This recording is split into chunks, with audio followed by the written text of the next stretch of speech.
lagi gitu ya. Saya dulu waktu seumur Anda itu juga suka nggak pede gitu kan.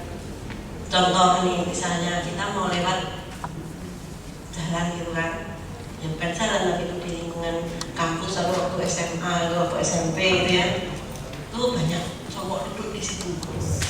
Nah itu kita mau lewat di depan, saya mau lewat, teman-teman ini mau lewat tuh malu, terus mereka lewat belakang, harus muter begitu. Saya mikir-mikir, apa ya kok jadi repot? Apa kita itu malu? Saya tanya, saya sendiri juga malu waktu itu, tapi saya juga sempat mikir, saya tanya, kok kamu kok malu kenapa sih? Ya malu aja dilihatin, nanti kalau kelihatan gimana sih itu malu ntar disurain dan sebagainya. Terus saya tuh pikir, kalau misalnya saya itu lewat kelihatan jelek, terus memang jelek kenapa gitu ya? Memang jelek kok, cari ya bagaimana kalau memang jelek. Kedua, kalau memang disurai, itu yang paling penting itu bagaimana sikap saya waktu disurai itu kan gitu.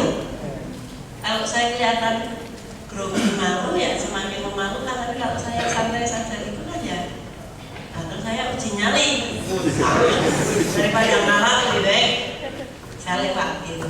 Itu saya lewat. Ternyata cowok-cowok itu sweet gitu saya gitu kan, malah saya gitu kan. Oh genit gitu saya. Nah intinya itu setelah itu terus saya tes ini ya, sampai ke waktu mahasiswa itu banyak cowok nongkrong pinggir jalan. Gak ada yang berani lewat tuh cewek-cewek tuh, karena setiap lewat digodain gitu. Saya malah mau lewat itu saya sudah dekat, godain aku dong. Nah, mereka malah harus ngilo katanya gitu. Seperti ini elek. Saya waktu itu saya dapat kesimpulan sebenarnya kita pede atau tidak itu pentingnya adalah kita itu berani nggak menanggung risiko terburuk dari tindakan kita ini. Sebagai contoh, saya pernah waktu itu dengan profesor kita Putri, yaitu lagi nunggu tamu dari luar negeri, itu acara fakultas. Tamunya itu masih kamar kita di hotel di lobby. Terus dia bilang ini, wah kalau jalan di tengah itu tiba-tiba jatuh gimana ya? Saya mikir ya apa jatuh? Oh memang jatuh ya, mau apa gitu loh. Nah ternyata malah dia sendiri yang jatuh. Jadi waktu jalan dia jatuh, saya bayangkan malunya kayak apa ya? Karena dia malu jatuh. Tapi kalau saya, nah ini ketika saya pertama kali jadi dosen itu gaji saya 80.000 sudah. Nah, mohon maaf, ini gigi saya yang depan ini kan Pepsodent ya. Nah, tapi ini bukan buatan Tuhan, tapi buatan manusia.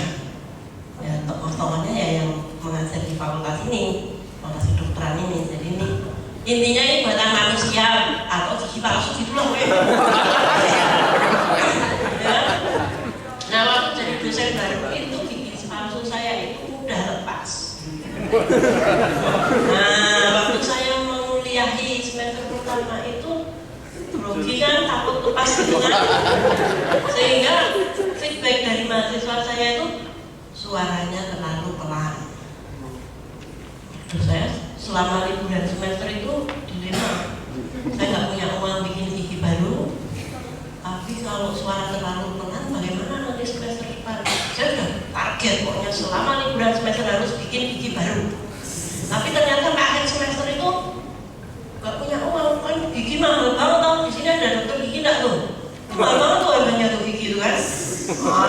Terus saya akhirnya suatu malam kepikiran besok kuliah gimana saya pikir, apa tuh risiko terburuk saya itu apa? Gigi saya jatuh ya kan? Kalau gigi saya jatuh ngapain ya kan? Ya sakit saja. Ya sudah diambil itu dipikir kayak gitu kan. Nah setelah itu kan kamu ajar orangnya keras. Betul gitu kan saya sebenarnya kerja.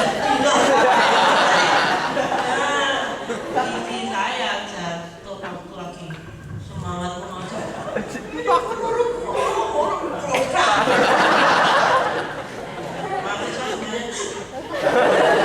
Karena mereka yang bingung kan nggak berani tertawa ya.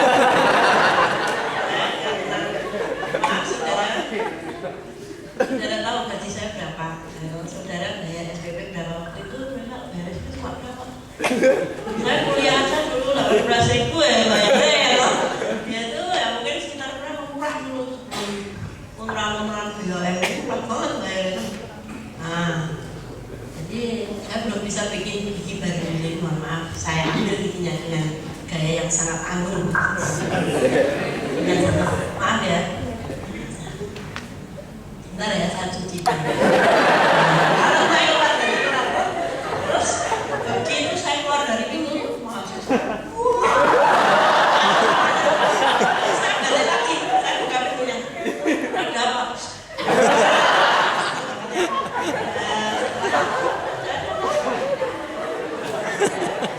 Anda wawancara karyawan baru, Anda grogi karena Anda ingin diterima, gitu? Begitu kita ingin diterima, gitu. Pak Heli berani merayu gadis cantik karena apa? Dia sudah yakin akan ditolak. Ya bukan ini. Enggak berani siapa juga kan? Nanti kalau ditolak harga diri saya bagaimana kalau Pak Heli? Ayo wis tua ya pantes.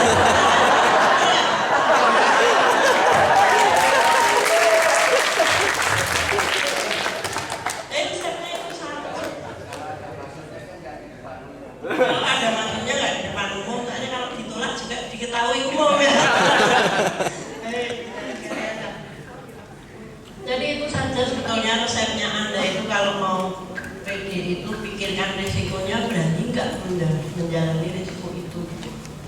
Ada seorang ibu teman saya, janda, dia ngomong ke saya, "Bu apa yang mau lari wis yo ketemu." Ternyata dia tuh disenangi oleh seorang bapak-bapak yang keren, kerja di perusahaan minyak. "Bu, aku disenangi aku mau yang ini, perempuan seperti ini. Nanti jangan saya karena saya seorang janda, saya dipakai main-mainan." Dia bilang, "Enaknya gimana ya Bu? Aku layani atau aku tolak?" Dia nanya gitu kan. Saya tanya, sekarang gini Bu, kalau ibu dipakai main-mainan berani nggak nanggung risikonya? Tapi ya untuk nikmat Bu pacaran sama bapak-bapak ganteng di perusahaan minyak rodo sugih ya Pak ya, agak kaya, kalau dibelikan apa ya, diajak makan di restoran yang enak gitu. Ya Bu, dipikir dulu Bu, keenakannya ini berisiko dipakai main-mainan. Berani nggak ngambil itu? Kalau nggak berani, jangan dijalani. Tapi kalau intinya satu pegang dia, berani nggak dipermainkan? Mikir lama dia sambil jajan. Selesai jajan itu, ditraktir lumayan, orang dibayar nih, ditraktir itu loh. Saya psikolog nih, konsultasi tidak ada yang bayar ya Pak Heli, semuanya itu gratis. Oh, hanya teman gratis gitu. Nah, apa? Oh, gratis. Orang yang nggak diberi guloteh barang yang jajan itu terus, ayo. Jadi dokter minggu kayak ini kan untuk dia. Nah, terus dia mikir lama akhirnya apa dia putuskan Bu, ya sudahlah. Siapa tahu ini jodoh, ya toh? Tapi kalau misalnya dipakai mainan ya sudahlah Bu. Itu bagian dari setiap keputusan yang kita ambil itu mesti ada risikonya. Ya sudah, udah berani gitu ya. Tapi janji loh Bu, nanti kalau saya dipakai mainan, pokoknya saya nangis ngabruk-ngabruk sama ibu. Saya jawabnya, jadi ya harus tekan dong, iya banyak. Lumayan loh ya, ditangisi ya berat loh. Kecuali yang nangis itu gede, dhuwur, ganteng, ono gratis. Kalau ngabruk-ngabruk tidak kurang.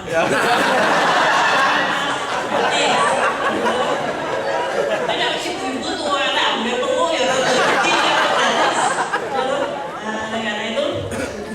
itu saudara. Jadi sebenarnya intinya hanya satu, pikirkanlah resikonya. Berani nggak jalani resiko? Saya disuruh maju di sini semua ngomong aja. Nanti kalau kelihatan bego gimana? Memang bego. Jadi nggak, dulu saya pernah mendaftar Pak, ingin sekolah di Amerika. Tidak diterima waktu itu, jiwa saya belum seperti sekarang, belum seperti sekarang, grogi saya. Wah, ketahuan tidak diterima itu bagaimana saya menghadapi Bapak Ibu dosen rekan-rekan di fakultas. Di mana akan saya tahu harga diri, taruh harga diri saya, tidak diterima melamar di Fulbright untuk beasiswa ke Amerika. Gak bisa tidur sudah, berapa hari nggak kantor karena malu. Umur saya waktu itu 29. Setelah tak pikir nanti kok saya, karena dapat bocoran sebenarnya saya itu ranking 2, ranking satunya itu istrinya Pak Sumedi yang katanya 4 ya, satu ranking 2 dan dulu itu biasanya diterima ranking 1, ranking 2, tapi kok yang diterima yang ranking 1 karena perusahaan Clinton kalau nggak salah itu. Wah, saya sudah menyiapkan jawaban itu. Saya pikir nanti kalau saya jawab itu, mereka dengar jawaban saya terus setelah saya pergi, mereka mesti ngomongnya gini, Allah, goblok pakai alasan. Tidak sakit loh saya. Saya pikir, oh, kalau itu jawabannya gimana ya? Wah, sudah dapat saya jawabannya. Saya harus tidur lelap. Masuk kantor ditanya, gimana kalau bilangnya nggak diterima ya? Loh, kenapa udah diterima? Ah, goblok.